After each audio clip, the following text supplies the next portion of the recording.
Hi, this is Vijay, and you are watching Focus and Blur channel.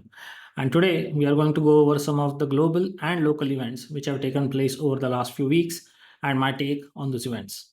Let's jump in. About a month ago, a well-known Singaporean diplomat, Kishore Mehbubani, who was also the president of United Nations Security Council, had written an article in Financial Times stating that the United Kingdom should give up its veto in favor of India. Now remember, this is a Singaporean diplomat who is saying this, not an Indian one. And his argument was since India is growing so much financially, technologically, and even from defense perspective, that it will be difficult for Security Council to control India if India is outside the Security Council.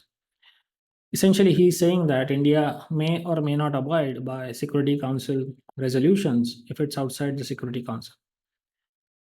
Now, I thought about this some time back and I had reached the same conclusion that India needs to keep on growing and eventually it will reach a stage where countries from Security Council would invite India in. And now till that happens, we do have two allies in Security Council, Russia and France. Now in earlier days, we were completely dependent upon Russia. But I would argue that those were different times. During that time, America and Russia were the only superpowers. Now we are living in a multipolar world, and I hope we don't put Russia in a situation where Russia has to choose between India and China.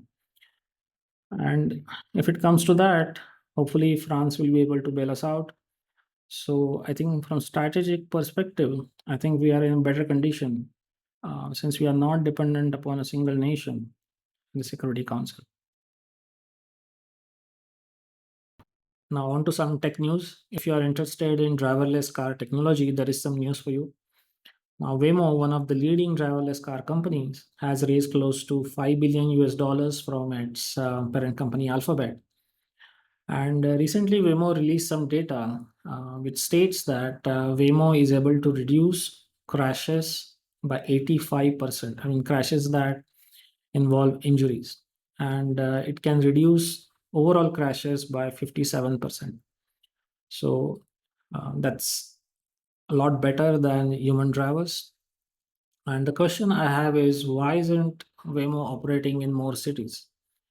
Is its operational cost much higher compared to the ride fare it is getting? I'm not sure, but at least it looks increasingly that Waymo is able to operate its cars without the human intervention, and it's ready for everyday usage. Also, All In Podcast Technical Summit took place this week. If you're not aware of All In Podcast, I would say you can go to YouTube or Spotify and search for All In Podcast. These are essentially for technological entrepreneurs who talk about technical scene as well as the issues of the day. So they had invited various entrepreneurs and founders. They had invited Travis Kalanick, Elon Musk, Peter Thiel, Sergey Brin. So I hope that you do watch these discussions. These are available on YouTube as well as Spotify. So do watch. Now on to some local news. Microsoft has purchased land here in Hinjawadi in Pune.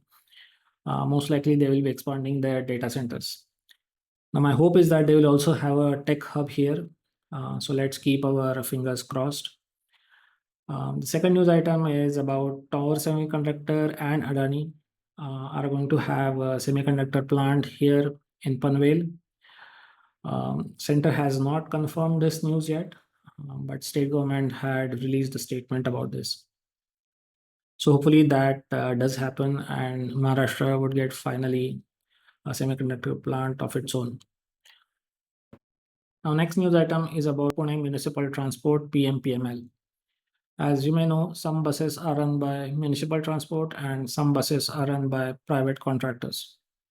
Now, two of the seven contractors are saying that they can no longer provide service because their contracts have run out. New buses are purchased, but they're not in the fleet yet. So essentially, passengers are complaining a lot because of the reduced number of buses plying the roads. Interestingly, there are also close to 200 buses which are no longer in use because they are more than 12 years old. And here I have a slightly different take, and I would like to suggest a solution. Um, why don't we have private sector buses for intra-city traffic? We do have private sector buses for intercity traffic. For example, if I want to go from Pune to Kolhapur, I can get a private sector bus. But same thing is not possible within the city. Now, if we allow that, then I think this crowding that is taking place right now, we can at least lessen it. And at the end of the day, I believe that our aim should be to ensure that the commuters are happy and they are able to travel with ease. Um, so this generation of employment or other generation of governmental employment should not be the main aim of municipal transport. So we have used the same model in health sector, even in education sector, right? Where we have public school and we also have private schools. Even in healthcare sector, we have public hospitals and private hospitals, right? So what's the big deal? Why can't we have private sector buses plying the city roads? So, and we can continue to have the PMPML buses as well, and eventually we can reach the stage where commuters can choose whether they want to go by the private bus or by the municipal transport bus. Now, people may say that eventually we will end up in the same situation as the state transport is in, where the state transport has to service all the routes which are not profitable. And I kind of understand that. And state transport is currently subsidized by the government, and we can keep on doing the same thing for the municipal transport buses. But the majority of the commuters will be benefiting from the private sector competition and the private sector uh, ease of use, private sector better conditions, etc. So, what I would like to suggest is our main aim should be the comfort of commuters rather than generation of public employment or the government employment as such. So, that's all I had for this week. If you like the video, then do share and subscribe. We'll see you next time.